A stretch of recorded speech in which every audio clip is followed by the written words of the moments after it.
RMC, After Angleterre. Jérôme Sillon.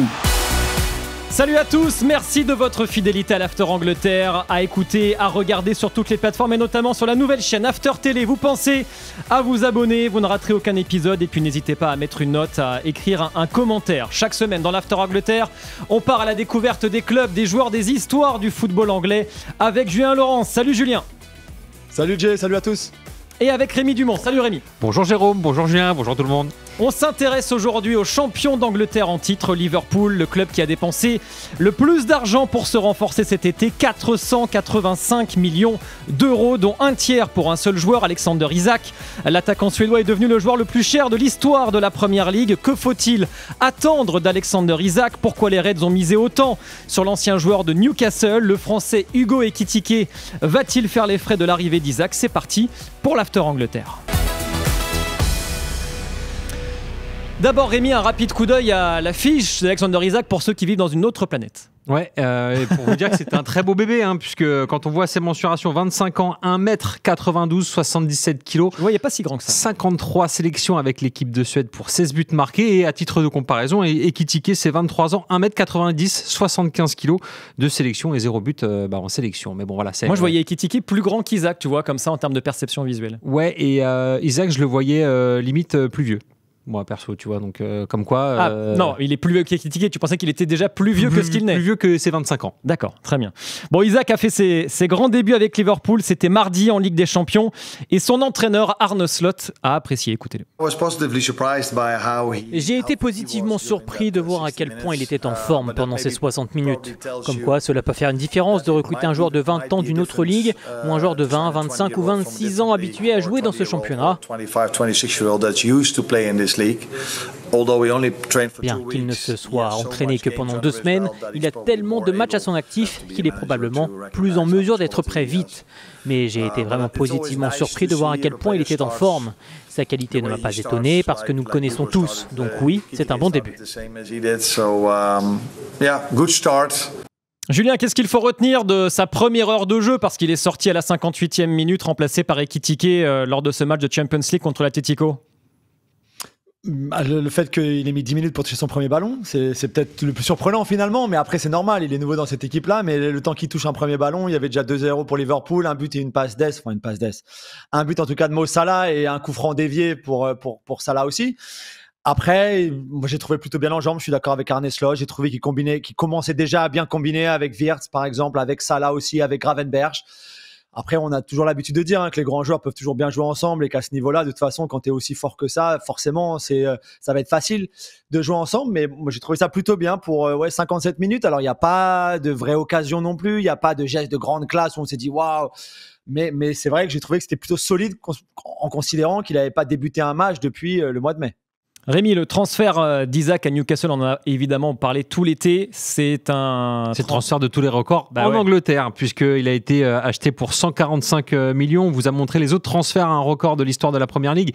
Wirtz, cet été aussi, 134 millions. Caicedo à Chelsea, 133. Enzo Fernandez, 123 millions encore à Chelsea. Et Declan Rice de West Ham à Arsenal, 121 millions d'euros. Mais surtout, sur ces chiffres, tous ces transferts ont été réalisés il y a moins de 3 ans, ce qui montre aussi qu'il y a une vraie évolution au niveau de l'inflation des transferts, mais que rien finalement est étonnant parce qu'on parle de Premier League. Ouais, la Premier League qui devient, quand on voit les sommes investies, peut-être la Super League avec ses droits télé faramineux. Alors pour autant, Isak n'est pas le joueur le plus cher de l'histoire tout court. Ah oui, parce que quand on dézoome et on regarde à l'échelle mondiale, on voit que Isak est seulement le 5e transfert le plus cher de l'histoire, puisque 4e, c'est Dembélé, Ousmane Dembélé, le français de Dortmund à Barcelone pour 156 millions d'euros.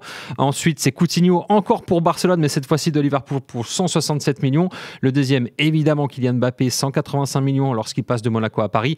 Et puis le plus cher de l'histoire, c'est Neymar de Barcelone au PSG pour 222, 230 millions si on compte tous les bonus et puis toutes les valises qui ont été données aux agents, aux intermédiaires, tout ça quoi. Donc ça fait des grosses sommes, mais ce qui montre aussi que Isak est certes un immense transfert, mais loin d'être le plus gros. Qu'est-ce que vous faites en Première Ligue? Vous n'avez pas d'argent, Julien? Qu'est-ce qui se passe? Ah non, on a quelques soucis. Qu'est-ce qu'on a dit de ce transfert? C'était le 1er septembre, c'était le dernier jour du mercato. c'était on va dire le transfert dont on a parlé pendant tout l'été. Qu'est-ce qu'on en a dit en Angleterre et est-ce que c'était pas surprenant de voir que le dénouement se passe si tard? C'était la grande saga, tu as raison, qu'on a suivi partir du mois de juillet à peu près, lors de la première prise de contact, on va dire, ou la première information de Liverpool vers Newcastle en disant est-ce que vous seriez prêt à ouvrir la porte pour le transfert d'Isak. Newcastle avait dit non, et puis après on a eu un peu un jeu mais tout à fait normal. Tu le sais très bien, Jay, toi qui fais le podcast sur les transferts, de poker menteur un petit peu entre les deux clubs, entre les agents. Isak lui-même qui est parti en grève, qui voulait plus s'entraîner avec Newcastle, qui est allé tout seul à San Sébastien pour pouvoir se maintenir en forme sur les installations de la Real Sociedad, son ancien club. Donc on a eu toute cette saga et cette série télé en fait que tout le monde suivait au jour le jour avec des informations plus ou moins exactes et tout ça. Il y avait quand même toujours un sentiment, en tout cas pour les plus optimistes, que ça allait se faire très tard au dernier jour, mais que ça allait se faire. Moi, j'avoue que j'étais un petit peu plus pessimiste dans un sens. J'ai cru qu'à un moment, Newcastle allait vraiment fermer la porte et que les propriétaires saoudiens allaient contre tout, peu importe l'offre finalement de Liverpool, qu'ils allaient refuser de le laisser partir.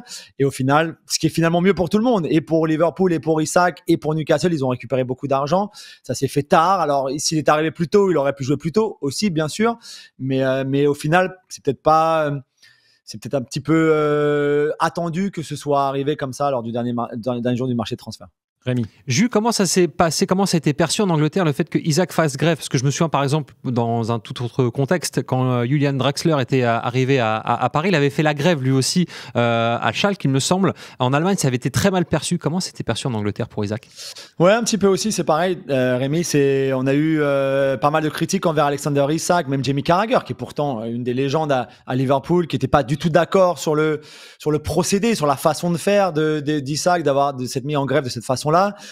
Pour d'autres, c'était plus simple. C'était, pour avoir ce que tu veux, et c'est peut-être ce qu'il faut faire. On a vu Yohan Wissa qui lui est parti à Newcastle depuis Brentford faire la même chose. On a vu d'autres comme Marc Guéhi, lui, être le plus exemplaire possible et au final ne pas avoir son transfert à Liverpool. Donc c'est vrai que ça a un petit peu choqué certains, en tout cas, parce quand tu connais Isak et quand tu suis son évolution, c'est pas vraiment ce genre de gars-là, quoi.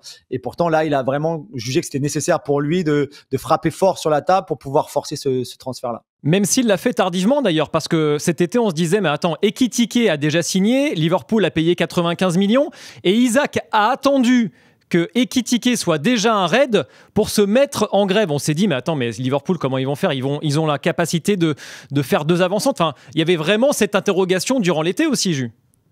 Ouais, complètement, c'est vrai. Et une fois la recrue Ekitike, tu t'es dit, bon ben voilà, même si on savait que Liverpool cherchait un deuxième attaquant parce qu'ils ont laissé partir Darwin Nunez, que Luis Diaz est aussi parti et que malheureusement, on a perdu Diogo Jota aussi. Donc, on savait qu'ils allaient chercher deux numéros 9. Mais beaucoup, comme moi, pensaient qu'ils allaient chercher deux numéros 9 plutôt complémentaires, deux profils différents, donc pour pas avoir les mêmes profils. Et au final, ils ont pris des copies quasiment conformes, finalement, entre les deux, pour beaucoup d'argent. Je pense que Ekitike aussi, une fois qu'il a signé, s'est peut-être dit que c'était lui le numéro 1 et qu'Isak allait pas venir. Même si au club, on me dit aujourd'hui qu'il a toujours su qu'Isak viendrait quoi qu'il arrive, qu'ils allaient continuer à essayer de faire le transfert d'Alexander Isak. Je suis pas convaincu par ça. Mais oui, c'est vrai que deux numéros 9 comme ça transférés au même club pour autant d'argent le même été, on n'avait jamais vu ça avant. Alors, si Liverpool est devenu le club le plus dépensier de l'histoire en Première Ligue sur un mercato avec 485 millions d'euros engloutis sur 8 recrues, Rémi, c'est aussi parce qu'il a bien vendu. Oui, ils ont bien vendu. Alors, c'est moins de la moitié que les 485, mais ça fait quand même beaucoup puisqu'ils ont vendu quasiment pour 220 millions d'euros, puisqu'il y a le départ de Luis Diaz au Bayern de Munich pour 70 millions. Il y a Darwin Nunez qui est parti en Arabie Saoudite pour 53, Quensa aussi qui est parti pour 35, Doak pour 23, Keller pour quasiment 15 millions. Moi aussi, ça m'étonne pour le coup, Keller à 15 millions. Bref, Alexander Arnold, il faut se rappeler aussi que le Real a payé 10 millions pour qu'il arrive plus vite à la Coupe du Monde des clubs. Ça. Donc Morton qui est parti pour 10 millions lui aussi à Lyon. Et puis les 3,5 millions de Phillips. Donc tout ça, ça fait 219,5 millions d'euros, ce qui est quand même pas mal dans la vente. Hein, parce que des fois, on dit que les clubs anglais ont du mal à vendre. Bah, c'est pas le cas de Liverpool. Oui, la balance, finalement, elle n'est pas si déficitaire que ça, Jus. Tout à fait, mais c'est ce que Arne Slot a rappelé l'autre jour avant le match contre l'Atlético en disant tout le monde parle des 450 millions de livres qu'on a dépensés, tout le monde parle de ça, même nos concurrents ici, même les clubs anglais en gros, il disait qu'il y avait un peu de jalousie quand même. Il dit mais tout le monde, ou en tout cas pas assez de gens soulignent le fait qu'on a très bien vendu et que au final, ce qu'il faut regarder, c'est ce qu'on dit toujours, hein, il faut regarder ta balance entre tes ventes et tes dépenses pour savoir est-ce que tu dépenses 1 milliard, mais si tu vends pour 1 milliard, au final, tu n'auras rien dépensé. Donc c'est vrai que quand tu regardes de cette façon-là, avec les ventes en plus, c'est un été qui finalement a été extraordinaire pour Liverpool, un été de galactique. Sincèrement, un marché des transferts comme ça, on l'avait jamais vraiment vu avant, même au Real Madrid, mais qui aussi a pu être fait parce qu'ils ont très très bien vendu. Oui, juste rappeler aussi que la moyenne d'âge de Liverpool cette saison, c'est 25 ans et 5 mois. C'est pas l'équipe la plus jeune de Première Ligue, hein. C'est Chelsea avec 23 ans et 4 mois de moyenne d'âge, mais surtout que on s'aperçoit que sur les équipes les plus jeunes, c'est celles qui ont le plus dépensé. Donc quelque part, on lisse aussi un petit peu le prix des transferts sur les années. On achète des jeunes joueurs, on investit sur eux, mais voilà, en gros, le transfert de Isaac sur ces années de contrat avec Liverpool, ça correspond à peu près entre 20 et 25 millions d'euros par an. Par saison, exactement. Jules, pourquoi Liverpool, qui est champion d'Angleterre en titre, qui a réalisé une saison assez incroyable, a autant chamboulé son effectif cet été? Qu'est-ce qui a motivé de redonner autant de faire autant de mouvements? Il y a plusieurs points. Le premier, c'est que il fallait plus de profondeur de banc. La saison dernière, c'est vrai que ça s'était très bien passé en championnat, surtout parce qu'en Ligue des Champions, on a vu qu'ils avaient été sortis assez tôt finalement par le PSG. Mais Arne Slot a, en fin de saison, regretté un petit peu d'avoir quasiment toujours aligné la même équipe, de ne pas avoir eu assez d'options finalement pour pouvoir faire une rotation plus fournie. Donc, il voulait ça déjà. Deuxièmement, c'était déjà prévu bien avant qu'Arne Slot arrive au club. Il faut se rappeler qu'en janvier, personne n'était arrivé. L'été dernier, donc l'été 2024, à part Chiesa qui compte pas vraiment, personne n'était arrivé. Ils avaient voulu faire Zubimendi qui finalement était resté à la Real Sociedad pour ensuite s'engager avec Arsenal. L'été précédent déjà et en janvier précédemment aussi, ça avait été plutôt très calme au niveau du marché de transfert. Donc déjà, ils avaient amassé un petit peu ce trésor de guerre qui en plus a été développé par l'agrandissement du stade qui rapporte beaucoup plus d'argent pour chaque match day, des contrats sponsoring, notamment le dernier, le plus récent avec Adidas, qui est un des plus gros deal de sponsoring pour un équipementier maillot. Donc c'est vrai qu'ils avaient les finances pour. Déjà, et puis comme on me l'avait dit cet été, quelqu'un du club, pourquoi pas en fait, quand tu peux, pourquoi ne pas donner à Arne Slot le meilleur effectif possible, avec les meilleurs joueurs possibles? Oui, ça ajoute de la pression parce que maintenant, avec l'équipe qu'il a, il doit encore gagner en Première Ligue et aller loin en Ligue des Champions, c'est sûr. Mais quand tu es capable de pouvoir ajouter ce genre de talent-là à un effectif qui est déjà très fort, ben pourquoi t'en priver? T'avais été surpris, toi, Rémi, de voir... Très bien, tu fais tomber ta bouteille d'eau, pas de souci. Non, c'est le micro, mais tout va bien. Non. Ah, c'est le micro carrément. Tu étais comme ça, toi. Mais c'est pas grave. T'avais été surpris de voir Liverpool dépenser autant, enfin chambouler autant son effectif? En vrai, non, parce que quand on regarde en fait la saison dernière, en termes de stats, par exemple, j'ai regardé Darwin Núñez, c'est 7 buts et 7 passes décisives. Diogo Jota, c'était 9 buts et 4 passes décisives. Donc en termes de pur numéro 9, je trouve que c'est pas digne d'un grand club, notamment anglais, mais d'un grand club européen. Et puis après, faut voir aussi la moyenne d'âge. On en parlait tout à l'heure, mais il y a un moment où Salah va s'arrêter de jouer et avoir deux joueurs jeunes comme ça, parce qu'il ne faut pas oublier aussi Wirtz arrive en tant que meneur de jeu et pareil, il a moins de 25 ans, donc quelque part quand on a les moyens, quand on a des ambitions surtout et la pression quelque part de résister à Manchester City et à d'autres clubs comme Arsenal qui a aussi beaucoup dépensé ces derniers temps, je trouve qu'il y a une certaine logique. Alors avec les chiffres, évidemment, moi si j'avais cet argent-là, j'en ferais autre chose que d'acheter des joueurs, mais je ne suis pas dans le monde du foot, donc voilà. Mais non, je trouve que à l'échelle de un club, toi, t'achèterais un club. Ouais, à l'échelle de Liverpool et de la Première Ligue, ça m'étonne pas. Bon, en tout cas, c'est vrai que les postes sont doublés. On va revenir un peu plus en détail sur Isaac, sur son profil technico-tactique, sur Ekitike, mais juste une dernière question sur le mercato, Jus. Ça oblige, entre guillemets, Szoboszlai à jouer arrière droit, cette histoire-là, quand même, parce qu'il y a trop de joueurs maintenant. Je sais pas si ça l'oblige, en tout cas, vu que les deux arrière droits de l'effectif, Frimpong et le jeune Conor Bradley, voilà, qui m'échappait, était blessé. Szoboszlai qui n'avait jamais joué arrière droit avant le match à Newcastle, ou si je me rappelle bien, ou contre Arsenal peut-être, a pu dépanner à ce poste-là. Alors quand tu as l'avantage d'avoir un joueur comme Szoboszlai dans ton effectif qui peut jouer quasiment partout, on l'a encore vu en Ligue des Champions contre l'Atlético, où je crois qu'il a joué 4 postes différents sur les 90 minutes. c'est mieux. Mais oui, c'est vrai que d'avoir autant d'options, ça te permet d'avoir plus de variations dans ce que tu peux faire, par exemple offensivement. Il y a un jour, on verra, j'en suis sûr, Ekitike et Isak, les deux en pointe, alors que le 4-4-2 est pas du tout ce que Arne Slot ferait. Mais quand tu peux le faire, notamment dans un match que tu es en train de perdre, pourquoi pas? Il y a plein de choses qu'on pourra faire, notamment quand Mo Salah partira à la Coupe d'Afrique des Nations. Donc c'est ça que ça t'apporte aussi, cet effectif là très important. C'est plein de variations, plein d'options, plein de choses différentes que tu peux faire même tactiquement. Et puis tout simplement aussi avec le calendrier, tout simplement si Isak se blesse, ils ont toujours Ekitike. Par contre, si Ekitike est suspendu, que Isak se blesse, on fait comment? Donc il faut toujours avoir un plan B, voire C, voire D, surtout quand il y a autant de matchs. Allez, petite pause dans l'After Angleterre et on revient dans quelques secondes. On va analyser le profil technico-tactique d'Alexander Isak et on va le comparer avec Hugo Ekitike. À tout de suite. On est de retour dans l'After Angleterre, toujours avec Julien Laurence, toujours avec Rémi Dumont. On va donc se pencher maintenant sur le profil d'Alexander Isak. Rémi, si Liverpool a misé 145 millions d'euros sur l'attaquant suédois, c'est d'abord parce qu'il a brillé dans ses clubs précédents. Il a brillé et baroudé puisque on a repris ses statistiques à Willem II, aux Pays-Bas, 18 matchs, 14 buts, 7 passes décisives, une moyenne de 0,78 buts par match, mais c'est surtout à la Real Sociedad où il a le plus joué ces derniers temps, de 2019 à 2022, 132 matchs, 44 buts, 8 passes décisives, et donc ce qui l'a emmené en Angleterre à Newcastle depuis donc 2022 pour 109 matchs, 62 buts et 11 passes décisives. Il a aussi une expérience puisqu'il a joué la Coupe d'Europe avec ces clubs-là et notamment Newcastle, la Ligue des Champions, face aussi au PSG. Donc voilà, ça montre aussi que c'est un investissement sur pas n'importe quel profil, à la fois jeune, expérimenté et efficace. Plus donc d'un but tous les 2 matchs avec Newcastle pour Alexander Isak. Rémi, tu as également comparé ses stats avec celles d'Erling Haaland et celles de Mohamed Salah la saison passée. En championnat, on précise. En championnat, et on va s'apercevoir que Isak tutoie clairement Erling Haaland, puisque c'est 23 buts pour Isak, 22 pour Haaland, 29 évidemment pour Mohamed Salah. But par match en moyenne, c'est 0,75 pour Isak, 0,72 pour Haaland, donc Isak est devant. 3 buts tous les 4 matchs. Voilà, et donc en tir par match, c'est 3,2 pour Isak, 3,6 pour Haaland. Évidemment, Salah les domine avec 3,5, enfin il est juste derrière Haaland. Mais c'est pour montrer que voilà, il fait partie des grands attaquants, des grands buteurs de cette première ligue. Julien, à quel point il t'avait impressionné sous le maillot des Magpies, Alexander Isak?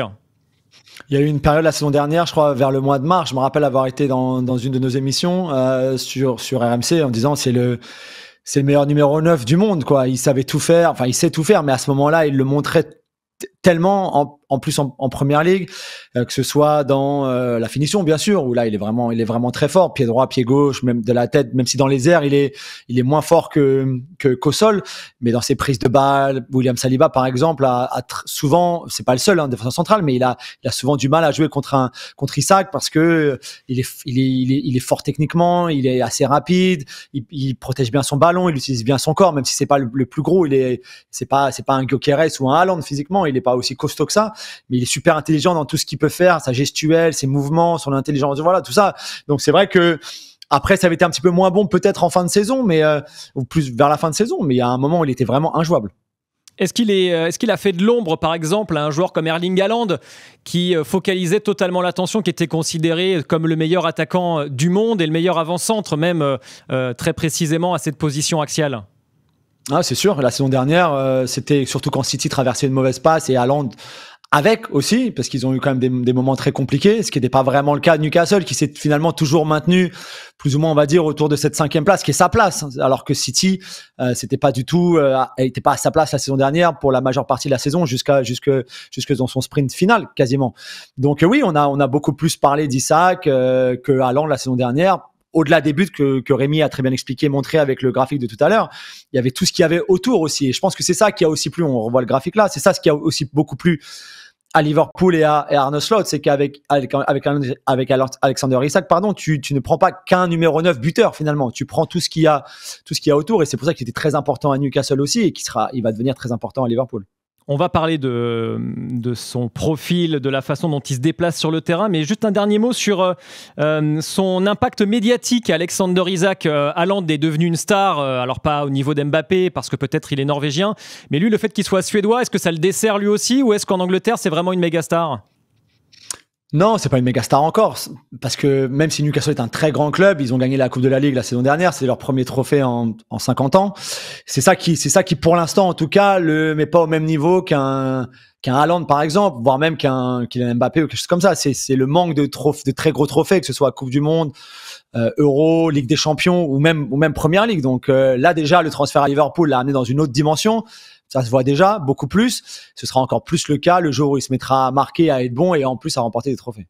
Alors, le recrutement donc d'Isaac pourrait faire une victime. Rémi, c'est Hugo Ekitike, l'attaquant français qui est arrivé de Francfort pour 95 millions d'euros cet été, qui a débuté tous les matchs de Première Ligue. Tu as comparé les perfs d'Ekitike cette saison avec Liverpool en Première Ligue avec celle d'Isaac sous le maillot de Newcastle la saison passée. Ça donne quoi ? Oui, ça donne un avantage tout petit, mais quand même pour Alexander Isak avec un but et une passe D environ 0,9 dans ce secteur-là, mais surtout par match. 3 tirs pour Isak contre 2 pour Hugo Ekitike. Et enfin, en termes d'XG, c'est 0,66 pour Isak et 0,44 pour Hugo Ekitike. Mais je voulais juste revenir sur ce que tu disais, Jus, par rapport au profil. Je me souviens aussi d'un but d'Isak en Première Ligue, il me semble, où il prend le ballon côté gauche, il va le long de la ligne de sortie de but pour ensuite revenir dans l'axe et marquer. C'est un profil aussi où il montre que voilà, pour sa grande taille, mine de rien, il est assez technique et le point de gravité est assez haut pour ce joueur-là, mais ça l'empêche pas d'être bon avec justement les pieds. Et justement, tu as comparé également leurs déplacements sur le terrain, les déplacements d'Ekitike avec les déplacements d'Alexander Isak. Est-ce que ça va dans le sens de ce que tu nous racontes ? Pas forcément, parce qu'on va s'apercevoir que Hugo Ekitike a un secteur, une zone privilégiée. C'est la partie gauche de l'attaque et l'axe où on a l'habitude, notamment en Allemagne, de le voir replonger sur son pied droit pour frapper. Alors que Alexander Isak, lui, il a tendance à couvrir, on dirait presque la hitmap d'un gardien qui s'avance un peu trop, sauf que c'est dans l'autre sens du jeu. Il occupe clairement tout le front de l'attaque lorsqu'il joue. Mais bon, lui, Isak n'a pas encore joué, on va dire, avec Mohamed Salah de manière constante. C'est pour ça peut-être qu'il occupe toute cette surface du terrain, alors que Mohamed Salah est généralement sur son aile droite et a tendance à repiquer. Donc il y aura certainement une adaptation à avoir pour Isak, même s'il reste très mobile. Qu'est-ce que ça t'inspire, cette comparaison, toi, juste sur leur mouvement, leur déplacement sur le terrain ? Ouais, il y a beaucoup de similitudes, ça c'est sûr. C'est des joueurs.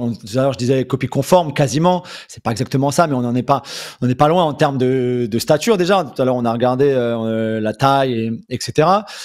Isak peut-être décroche un tout petit peu moins, comme on le voit là, même s'il occupe beaucoup cette partie là autour de donc la fameuse zone 14, juste où il y a le D à l'entrée de la surface et tout ça là. Il préfère rester un peu plus. On l'a vu déjà contre l'Atlético Madrid, même avec leur bloc bas, ce qui peut aider Wirtz peut-être plus qu'Ekitike, qui aime beaucoup décrocher, qui parfois, on l'a vu en début de saison, pouvait venir dans des zones que Wirtz occupait déjà.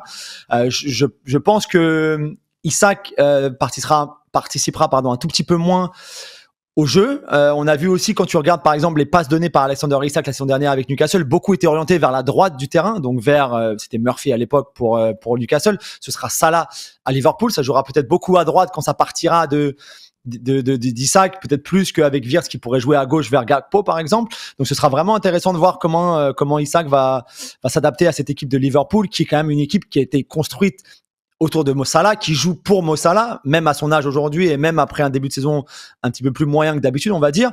Donc à voir comment Isak peut s'intégrer là-dedans. Un joueur, en tout cas, se réjouit de pouvoir compter sur ces 2 nouveaux attaquants. Il préfère les avoir dans son camp qu'en face de lui. C'est le capitaine et défenseur central des Reds, Virgil van Dijk. Évidemment, Alexander Isak est un finisseur clinique. Si vous regardez ses capacités de finition, tête, pied gauche, pied droit, coin supérieur, c'est un attaquant complet à l'heure actuelle. Et on peut en dire autant d'Hugo Ekitike. Je pense qu'ils sont bien sûr peut-être un peu différents, mais pas de beaucoup.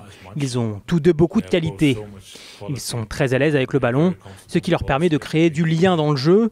Ils ont de la vitesse et c'est essentiellement ce qu'on attend aujourd'hui d'un attaquant moderne.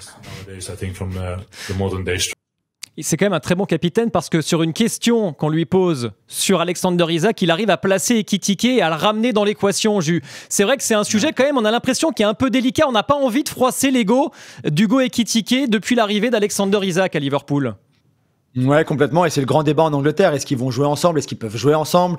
S'ils venaient à jouer ensemble, comment est-ce que ce Liverpool-là évoluerait? Dans quel système? Est-ce que c'est viable pour la Première Ligue d'avoir un 4-4-2, par exemple, un peu plus à l'ancienne, on va dire? Mais encore une fois, on en revient au profil. C'est deux profils tellement différents, tellement similaires, pardon. Il n'y a pas de différence vraiment entre les deux. Est-ce qu'ils peuvent jouer ensemble à ce niveau-là? Slot a rappelé avant le match contre l'Atlético que c'était deux numéro 9 axiaux. Pour ceux qui se demandaient est-ce que Ekitike pourrait jouer à gauche à la place de Gakpo ou Isak à gauche à la place de Gakpo, voire même à droite quand Salah partira pour la Coupe d'Afrique des Nations. Oui, peut-être c'est possible qu'ils peuvent le faire, bien sûr. Et puis à ce niveau-là, quand tu es aussi fort qu'eux, tu peux t'adapter et jouer un peu partout, bien sûr. Mais Slot a bien rappelé que Wirtz est un numéro 10 axial, que les deux sont des numéros 9 axiaux et que c'est là qu'ils joueront et que clairement, dans ce cas-là, c'est l'un ou l'autre sur le terrain. Et encore une fois, j'aime beaucoup Hugo Ekitike, j'aimerais vraiment qu'il réussisse à Liverpool et qu'il aille à la Coupe du Monde avec l'équipe de France, mais ce sera Isak en premier et ensuite Ekitike. Rémi.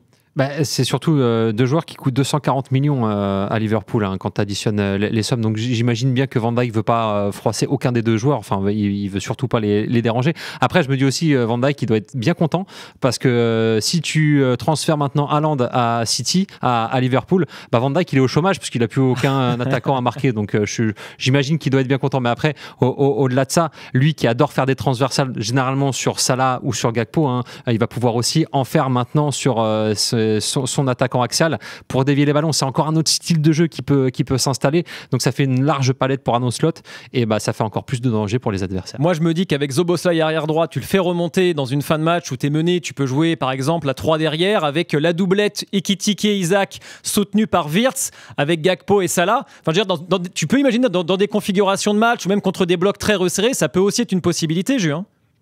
Tout à fait. Et d'ailleurs, je pense que ce sera la possibilité quand ils seront menés au score, qu'il faudra revenir, tu les feras jouer ensemble contre des blocs très bas où tu n'arrives pas à trouver la solution, où il y a 0-0 ou un partout. Là, encore une fois, tu les feras jouer ensemble. Mais au coup d'envoi, j'ai du mal à voir les deux jouer ensemble, ou alors, encore une fois, un qui doit se sacrifier sur un côté, ce qui n'est pas idéal. On voit là l'effectif total avec les postes doublés ou parfois même triplés si on rajoutait vraiment tout le monde. On n'a pas mis Chiesa par exemple. Alors on aurait pu mettre Chiesa à droite avec Salah, mais donc c'est vrai que tu as toutes ces options là. Et Szoboszlai, on l'a mis en 10 pour la couverture de Wirtz, mais il peut aussi jouer avec Gravenberch ou McAllister comme il l'a fait ce week-end. Ou en Ligue des Champions. Donc il y a plein d'options, mais oui, je pense que pour qu'on voit les deux ensemble sur le terrain, ce sera dans ce scénario-là.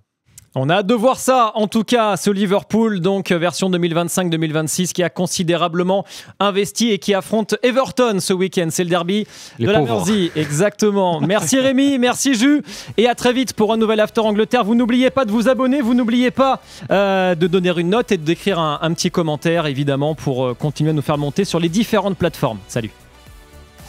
RMC After Angleterre.